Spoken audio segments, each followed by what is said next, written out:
O desejado de todas as nações. Capítulo 3. A plenitude dos tempos. Vindo a plenitude dos tempos, Deus enviou seu Filho para remir os que estavam debaixo da lei, a fim de recebermos a adoção de filhos. Gálatas capítulo 4, versos 4 e 5. A vinda do Salvador foi predita no Éden. Quando Adão e Eva ouviram pela primeira vez a promessa, aguardavam-lhe o pronto cumprimento. Saudaram alegremente seu primogênito na esperança de que fosse o libertador. Mas o cumprimento da promessa demorava. Aqueles que primeiro a receberam morreram sem o ver. Desde os dias de Enoque, a promessa foi repetida por meio de patriarcas e profetas, mantendo viva a esperança de seu aparecimento, e todavia ele não vinha. A profecia de Daniel revelou o tempo de seu advento, mas nem todos interpretavam corretamente a mensagem. Século após século se passou. Cessaram as vozes dos profetas. A mão do opressor era pesada sobre Israel e muitos estavam dispostos a exclamar: prolongar-se-ão os dias e perecerá toda a visão. Ezequiel 12, 22. Mas como as estrelas do vasto circuito de sua indicada órbita, os desígnios de Deus não conhecem adiantamento nem tardança. Mediante os símbolos da grande escuridão e do forno fumegante, Deus revelara a Abraão a servidão de Israel no Egito e declarara que o tempo de sua peregrinação seria de 400 anos. Sairão depois com grandes riquezas. Gênesis 15, 14. Contra essa palavra, todo o poder do orgulhoso império de Faraó batalhou em vão. Naquele mesmo dia, indicado na promessa divina, todos os exércitos do Senhor saíram da terra do Egito. Êxodo 12, 41. Assim, nos divinos conselhos fora determinada a hora da vinda de Cristo. Quando o grande relógio do tempo indicou aquela hora, Jesus nasceu em Belém. Vindo a plenitude dos tempos, Deus enviou seu Filho. A providência havia dirigido os movimentos das nações e a onda do impulso e influência humanos até que o mundo se achasse maduro para a vinda do libertador. As nações estavam unidas sob o mesmo governo. Falava-se vastamente uma língua, a qual era por toda parte reconhecida como a língua da literatura. De todas as terras, os judeus da dispersão reuniam-se em Jerusalém para as festas anuais. Ao voltarem para os lugares de sua peregrinação, podiam espalhar por todo o mundo as novas da vinda do Messias. Por essa época, os sistemas pagãos iam perdendo o domínio sobre o povo. Os homens estavam cansados de aparências e fábulas. Ansiavam uma religião capaz de satisfazer a alma. Conquanto a luz da verdade parecesse afastada dos homens, havia almas ansiosas de luz, cheias de perplexidade e dor. Tinham sede do conhecimento do Deus vivo, da certeza de uma vida para além da campa. À medida que Israel se havia separado de Deus, sua fé se enfraquecera e a esperança deixara, por assim dizer, de iluminar o futuro. As palavras dos profetas eram incompreendidas. Para a massa do povo, a morte era um terrível mistério. Para além, a incerteza e as sombras. Não era só o pranto das mães de Belém, mas o clamor do grande coração da humanidade que chegou ao profeta através dos séculos, a voz ouvida em Ramá, lamentação, choro e grande pranto. Raquel chorando seus filhos e não querendo ser consolada, porque já não existem. Mateus 2:18. Na região da sombra da morte, sentavam-se os homens sem consolação. Com olhares ansiosos, aguardavam a vinda do libertador, quando as trevas seriam dispersas e claro se tornaria o mistério do futuro. Fora da nação judaica, houve homens que predisseram o aparecimento de um instrutor. Esses homens andavam em busca da verdade e foi-lhes comunicado o espírito de inspiração. Um após outro, quais estrelas num céu enegrecido, haviam se erguido esses mestres. Suas palavras de profecia despertaram a esperança no coração de milhares no mundo gentil. Fazia séculos que as Escrituras haviam sido traduzidas para o grego, então vastamente falado no Império Romano. Os judeus estavam espalhados por toda a parte e sua expectação da vinda do Messias era, até certo ponto, partilhada pelos gentios. Entre aqueles a quem os judeus classificavam de pagãos, encontravam-se homens que possuíam melhor compreensão das profecias da Escritura relativas ao Messias do que os mestres de Israel. Alguns o esperavam como libertador do pecado. Filósofos esforçavam-se por estudar a fundo o mistério da organização dos hebreus. A hipocrisia destes, porém, impedia a disseminação da luz. Com o fito de manter a separação entre eles e as outras nações, não se dispunham a comunicar o conhecimento que ainda possuíam quanto ao serviço simbólico. Era preciso que viesse o verdadeiro intérprete. Aquele a quem todos esses tipos prefiguravam devia explicar o sentido dos mesmos. Por meio da natureza, de figuras e símbolos, de patriarcas e profetas, Deus falara ao mundo. As lições deviam ser dadas à humanidade na linguagem da própria humanidade. O mensageiro do concerto devia falar. Sua voz devia ser ouvida em seu próprio templo.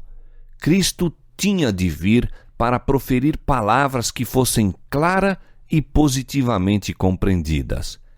Ele, o autor da verdade, devia separá-la da palha das expressões humanas que a haviam tornado de nenhum efeito. Os princípios do governo de Deus e o plano da redenção deviam ficar claramente definidos.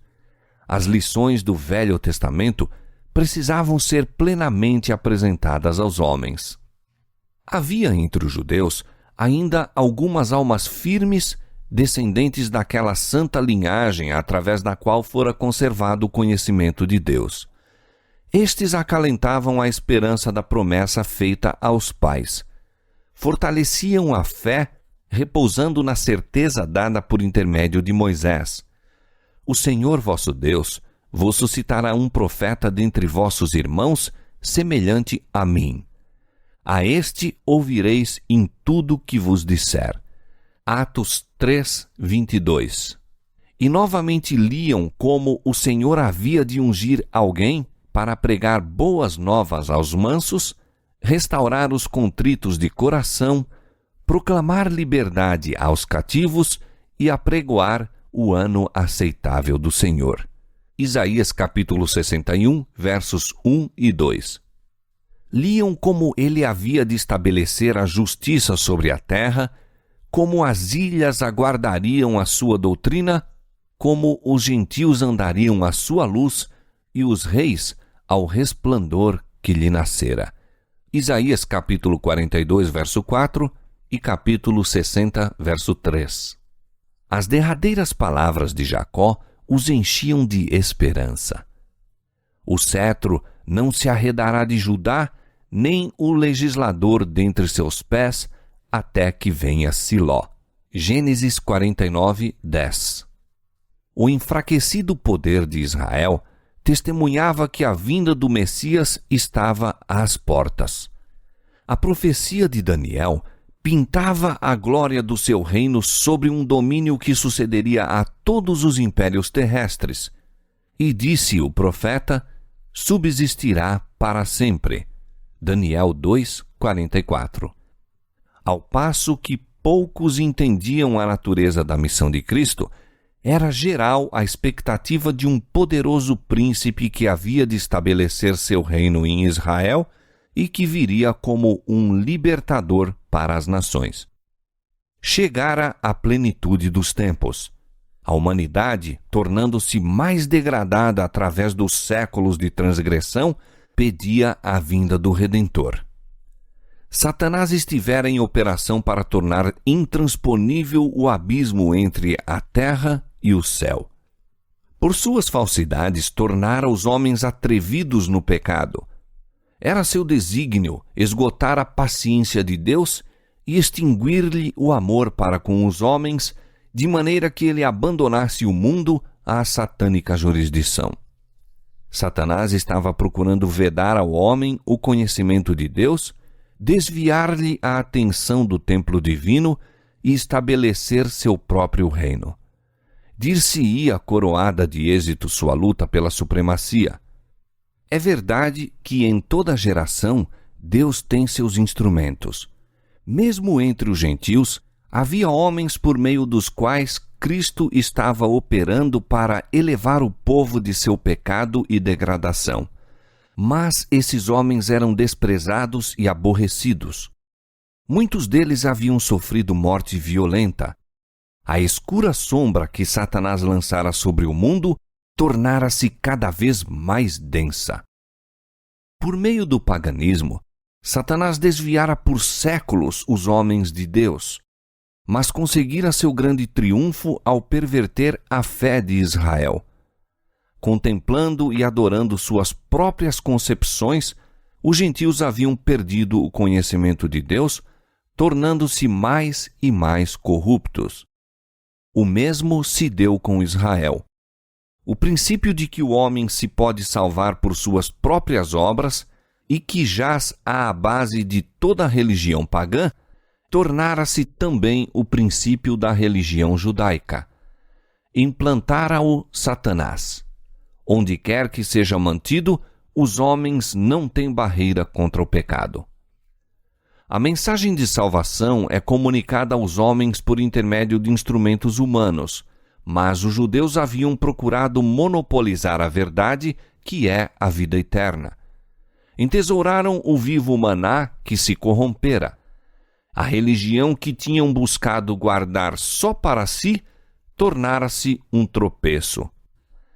Roubavam a Deus de sua glória e prejudicavam o mundo por uma falsificação do Evangelho. Haviam recusado entregar-se a Deus para a salvação do mundo e tornaram-se instrumento de Satanás para sua destruição. O povo a quem Deus chamara para ser a coluna e fundamento da verdade, transformara-se em representante de Satanás. Faziam a obra que este queria que fizesse, seguindo uma conduta em que apresentavam mal o caráter de Deus, fazendo com que o mundo o considerasse um tirano. Os próprios sacerdotes que ministravam no templo haviam perdido de vista a significação do serviço que realizavam. Deixaram de olhar para além do símbolo àquilo que ele significava. Apresentando as ofertas sacrificais, eram como atores num palco.